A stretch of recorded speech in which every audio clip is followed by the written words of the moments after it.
Hey, so this is the next video of us talking about hardware on the Tandy 1000. We're just going to have some fun with this.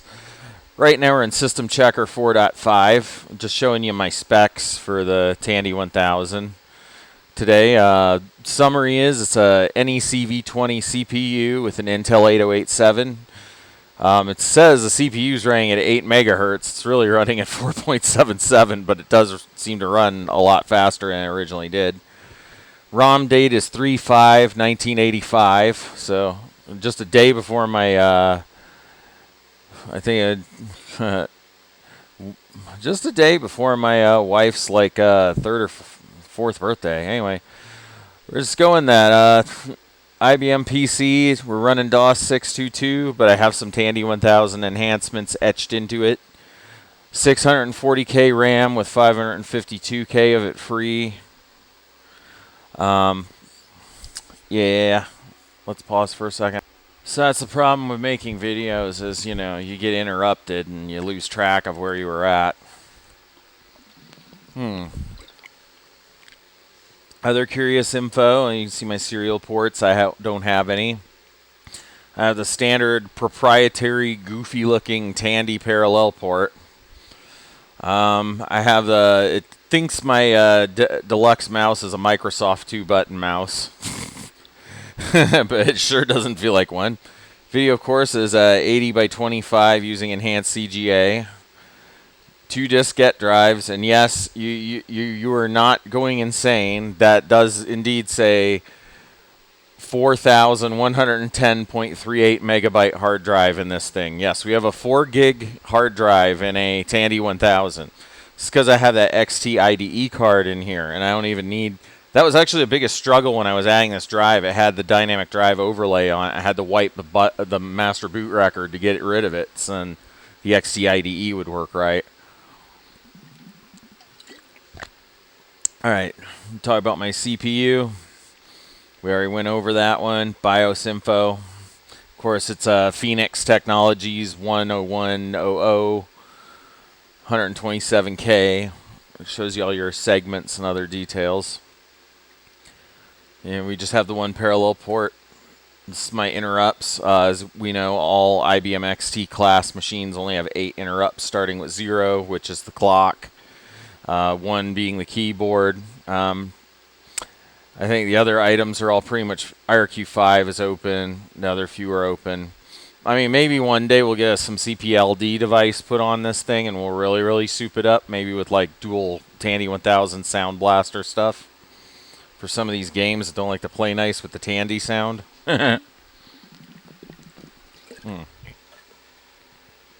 Disk drives, it has no clue. That's normal when your disk drives are configured by dip switches.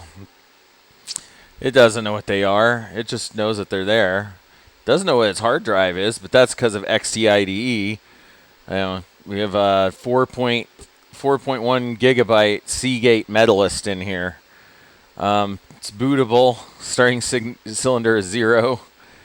It claims only have 2 partitions. It has 4.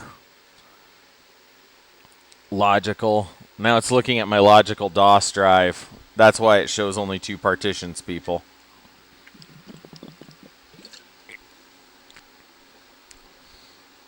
So this will be fun to kind of show you anyway, because we're kind of learning a little bit about MS-DOS PCs through this. So on an MS-DOS PC, a hard drive is partitioned. Most of the time back in the day, we just partitioned the whole hard drive for the full capacity and just installed DOS on that. When you start getting into these crazy modern retro setups like I have, though, you want to split your hard drive up into multiple partitions, and here's a few reasons why. 1, first and foremost, you want to have it where if you need to reinstall the OS or you do something stupid and mess the OS up, you can easily fix your mistake. And you don't lose any data or save games or any other fun stuff that way. So let's take a look in here what we've got. We've got multiple 1 gig partitions on here. The first one, the way DOS is partitioned is you have the first partition or the main partition, and then you have the logical DOS drive, and then you have the extended DOS partition, and then you have the logical DOS drives within it. That's why I had to search for them. That's why it also only shows 2 partitions.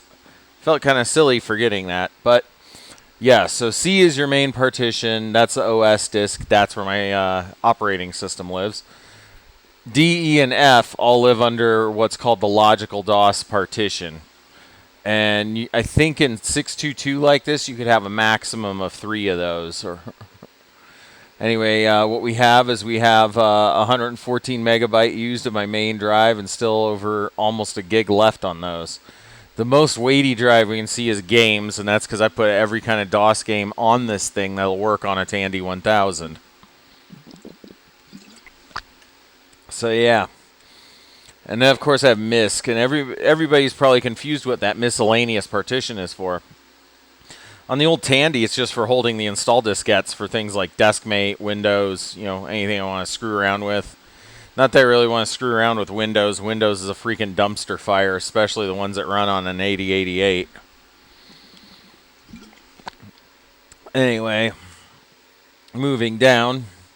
Says IDE drive 1 not found. IDE 2 not found. It doesn't know what to look for because the card's too new. Video, we have 80 by 25 using a color card. This is your standard CGA, enhanced CGA.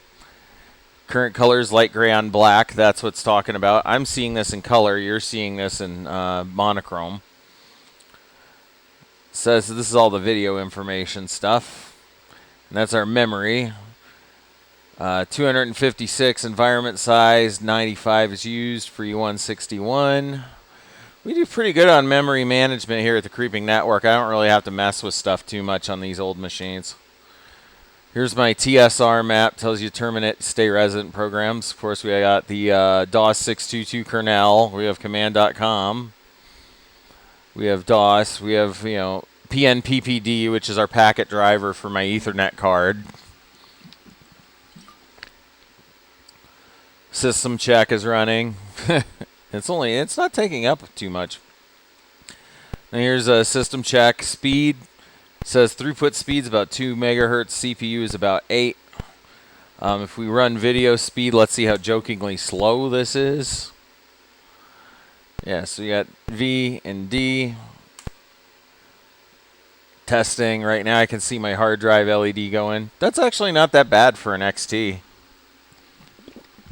There we go. Just creeping along on the XT. This might be the most accurate computer to say is creeping. So there it is. I'm going to run my SysChk rating too. It has a bit of its own benchmark thing here.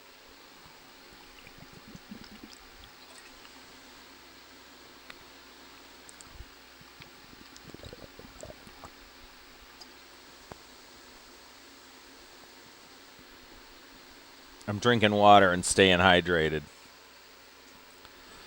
Yeah, this is what we do down in the garage. 34.5 SysChks. I'm sure some of you guys are laughing at this thing. Come on, it's a mid-80s computer. Cut some slack. The Cars Heartbeat City just came out before this when this PC was released. No network found. No yeah, of course, this is an XT, no CMOS. No Windows either. And I'm not printing that. That is a good way to hang the machine. So there's a good view of my system specs on, the Tandy. I kind of look back here. I'm explore my drives a little bit. So you got Lotus 123, a guitar tab program, JED, which I use for x86 assembly, lead IRC, links, turbo paint, professional write, print master, P master, and then on E, look here at all my games. So here we got the basic games and all the others.